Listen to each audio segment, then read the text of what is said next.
Dia yang dimuliakan, para fesi, guru-guru, yang dihormati lagi dikasihi para pelajar, dan seterusnya.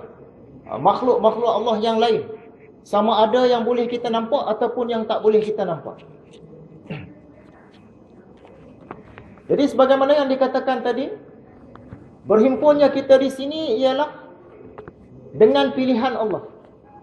Kalau Allah tak pilih kita untuk berada di sini, tak dapatlah kita duduk di sini. Padahal ramai lagi orang di luar sana yang sibuk dengan urusan-urusan yang lain. Tapi kita yang dipilih oleh Allah untuk berada di dalam salah satu daripada taman-taman syurga. Dan kita mengharapkan agar selepas ini, daripada mula sampailah ke akhir tazkirah kita ini, tuan-tuan, puan-puan, adik-adik, kakak-kakak masih terus menjadi pilihan Allah. Sebab apa? Kerana ada antara kita, dia dipilih separuh jalan sahaja. Macam mana yang dikatakan dipilih separuh jalan? Pilih nak duduk dalam majlis dah dipilih dah. Masalah dia lagi dia akan bertambah khusyuk. Khusyuk. Kemudian dia akan jadi lebih tawaduk dan terus terlena. Ni orang yang dipilih separuh jalan. Kita tak mau jadi yang macam tu. Satu jenis lagi pula, masa mula-mula kuliah, dia memang dipilih oleh Allah. Dia bagi perhatian sungguh-sungguh. Mata terbeliak besar macam mata sotong gurita. Dia tumpu, kening berkerut, punya tumpu ke arah wajah orang yang bagi tazkirah. Sampai begitu sekali. Berkerut kening macam orang kena sembelit tu. Telinga pasang sungguh-sungguh, macam telinga gajah. Tapi lepas 5 minit saja dia mula. Mata dia dah tak tumpu dah. Kalau tidak tadi mata tumpu, buka luas besar macam mata sotong gurita. Kening berkerut macam orang kena sembelit. Telinga pasang macam telinga gajah. Kalau tengok daripada jauh, muka dia tak ubah macam muka katak pisang. Punya tumpu. Tapi lepas 5 minit, 10 minit, dia mula pandang ke lain. Dia duk cari mana cicak duk lawan Gusti. Mana nyamuk-nyamuk yang berkejar-kejaran di dini hari. Dia mula duk cari mana kawan aku nak usik, nak cucuk ni. Ini orang-orang yang dipilih separuh jalan. Kita mengharapkan agar tuan-tuan, puan-puan yang berada di depan ni dipilih sampailah ke akhir jalan. Okay? Dia hadirin yang dirahmati Allah sekalian. Tadi kita ada menyentuh tentang syurga, taman-taman syurga. Jadi pada pagi yang indah ini kita nak sentuh tentang syurga lah. Nak tahu syurga ni apa benda sebenarnya. Jadi perkataan syurga ni datang dari mana? Sekali dengar tu sedap, bahasa Arab kan ni. Sebenarnya perkataan syurga ni datang daripada bahasa Sanskrit, bahasa India lama, bahasa kitab-kitab Veda, bahasa agama Hindu. Sebelum agama Hindu lagi dah pakai dah tulisan Sanskrit ni. Asalnya daripada perkataan svarga. Svarga ni maksud dia, suar tu maksud dia cahaya, dan ga tu maksud dia pergi. Syurga ni maksud dia pergi ke arah cahaya, pergi kepada cahaya. Itu kalau mengikut terjemahan bahasa Sanskrit. Macam guru lah. Perkataan guru pun datang daripada bahasa Sanskrit. Gu tu maksud dia gelap. Kata setengah pengkaji. Ru tu pula maksud dia cerah. Jadi guru ni orang yang bawa daripada gelap kepada kecerahan. Dia bawa diri dia sendiri, dan dia bawa anak-anak murid dia daripada gelap kepada cerah. Itulah guru. Gu tu gelap, ru tu cerah. Lepas ni boleh panggil gelap cerah lah. Cikgu-cikgu kan. Cikgu mana tu? Tu gelap cerah Mazlan. Cikgu Mazlan. Contoh. Jadi daripada bahasa Sanskrit ni, syurga bermaksud menuju cahaya. Dalam bahasa Arab apakah istilah bagi syurga? Antaranya disebut sebagai jannah. Jannah ni maksud dia lebih kurang taman lah. Dan ada setengah ulama dia istilahkan sebagai kebun-kebun, taman. Dalam bahasa Inggeris kita sebut paradise. Dari mana pula datang perkataan paradise? Kita sebut Firdaus. Ada nama Firdaus? Firdaus, syurga Firdaus. Syurga ni dia ada 8 macam, 8 jenis, 8 bangsa. Salah satunya syurga Firdaus. Jadi orang Inggeris dia sebut paradise daripada Firdaus.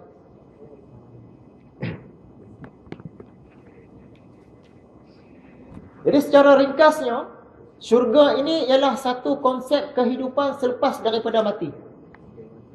Lepas kita mati tu, agama-agama di dunia ni pun ada kepercayaan masing-masing tentang macam mana syurga ni. Tapi hari ini kita nak bincang dari sudut pandangan agama Islam sahaja. Sebab masa pun tidak mencukupi. Mula-mula kita nak tengok dalam syurga ni, keadaan syurga ni macam mana. Kita cuma tahu syurga. Nak tengok macam mana keadaan di dalam dia. Jadi sumber pertama yang kita nak tengok ialah Al-Quran. Dalam Al-Quran, syurga ini dikatakan mengalir di bawahnya sungai-sungai. Bila diterjemahkan ke bahasa Melayu, mengalir di bawah syurga ni sungai-sungai. Apa maksud dia? Mengalir di bawahnya syurga sungai-sungai. Jangan-jangan syurga ni duduk atas air kot. Atas laut kah? Atas sungai kah? Atas kolam kah? Sebenarnya itu dari segi tata bahasa, istilah-istilah bahasa Arab. Orang Arab ni kalau dia nak cerita dalam kebun dia ada sungai, dia kata di bawah kebun aku mengalir sungai. Itu bahasa dia. Bukan maksud kebun dia tu duduk atas sungai. Dia nak cerita di tengah kebun dia tu ada sungai. Jadi dia guna mengalir di bawah kebun aku sungai-sungai. Jadi syurga ni macam tu juga. Bukan maksud syurga ni berada di atas sungai, tapi di dalam syurga tu ada sungai-sungai dia. Nanti kita tengok apakah sungai-sungai yang ada dalam syurga ni nanti. Dari sudut bahasa Arab juga, orang Arab ni kalau dia nampak kawan dia macam ada masalah, muka macam katak pisang tadi itulah, dia akan tanya, apa di belakang kamu? Dia tanya, apa di belakang kamu? Dalam bahasa Arab lah, apa di belakang kamu? Kalau kita tak faham ni, kita tengoklah apa benda belakang aku. Sebenarnya dia nak tanya, apa beban yang kamu sedang tanggung sekarang? Tapi istilah dia, apa di belakang kamu? Itu masalah dia. Jadi bahasa Arab ni dia ada istilah-istilah tertentu lah, yang tak macam yang dia cakap.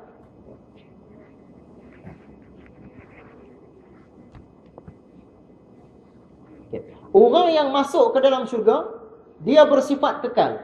Siapa masuk, kekal, tak keluar dah. Sampailah bila-bila pun macam tu lah, duduk dalam tu. Seronok je. Okey? Tapi, orang yang masuk ke dalam neraka, dia ada dua keadaan. Yang pertama, dia masuk-masuk tu kekal. Sampai bila-bila pun duduk dalam tu lah. Dalam panas, dalam busuk, dalam sakit. Tapi, sebahagian lagi pula, dia masuk neraka untuk tempoh yang tertentu, mengikut kesalahan-kesalahan yang dia buat. Kalau dia layak duduk dalam tu 500 tahun, 500 tahun lah. Lepas itu dia dikeluarkan dan masuk syurga. Ada orang 1000 tahun dan ada orang beribu-ribu tahun. Ikut sejauh mana kesalahan dia semasa di dunia ni. Jadi keputusan dia, siapa yang masuk syurga kekal, tak keluar dah. Orang yang masuk neraka ada dua keadaan. Yang pertama kekal, yang kedua tak kekal. Kemudian, dalam syurga ni, tuan-tuan, puan-puan, dia tidak ada perkataan yang sia-sia. Yang ni kata Quran. Maksud dia dalam syurga ni tak ada kita dengar orang nak kutuk orang ke, tak ada. Orang nak mengeluh, letih lah. Tak ada. Mana perkataan yang sia-sia pun tak ada. Yang fitnah orang tak ada, nak marah orang tak ada, nak maki orang tak ada, nak cakap-cakap kosong pun tak ada. Semua cakapnya baik-baik je. Sebab tu bila cikgu masuk kelas mengajar sejarah, cikgu pesan pada anak murid, walaupun anak murid ni dia tak ikut.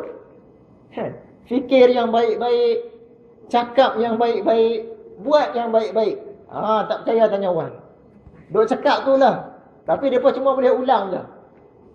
Boleh ulang, ikut tak juga. Kenapa nak bawa gambar suasana yang macam tu? Nak bawa dalam syurga macam tu lah. Semua orang dalam syurga ni dia fikir benda baik-baik saja. Dia cakap pun benda baik-baik dan dia buat pun benda baik-baik. Tak ada yang fikir jahat, tak ada. Yang nak buat jahat tak ada. Nak cakap yang tak baik pun tak ada. Bahkan cakap yang sia-sia pun tak ada. Sampai macam tu keadaan dalam syurga ni.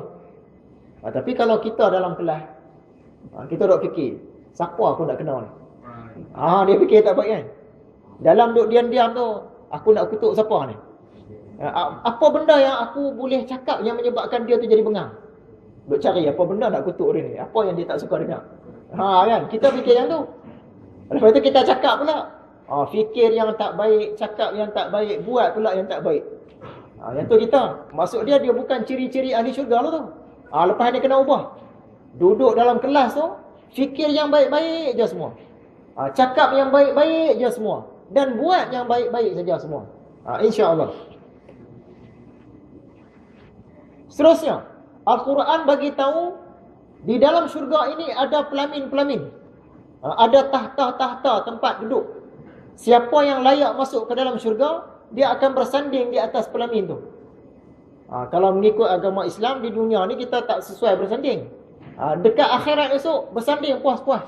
Selama-lamanya bersanding puas-puas. Nak 1000 tahun bersanding, 1000 tahun lah. Nak 1,000,000 tahun, 1,000,000 tahun lah bersanding puas-puas. Di dalam syurga juga ada piala-piala minuman. Macam kita menang tu kan, piala tu kan. Piala yang macam itu cantik dan minum daripada piala-piala tu. Dalam syurga juga ada bantal-bantal yang teratur. Kenapa dalam syurga ni ada bantal pula? Kenapa tak ada jet pejuang ke kan? Lift ke? Tak ada yang hebat-hebat, yang canggih-canggih lah. Sebenarnya syurga ni tempat untuk kita berehat. Di dunia ni kita dah letih buat baik dah. Di akhirat sana Allah nak balas. Allah balas, dia bagi kita rehat sungguh-sungguh. Tu dia letak bantal-bantal, pelamin-pelamin. Lepas ni kita akan bincang pokok-pokok macam-macam lagi. Tengok dalam Quran ni.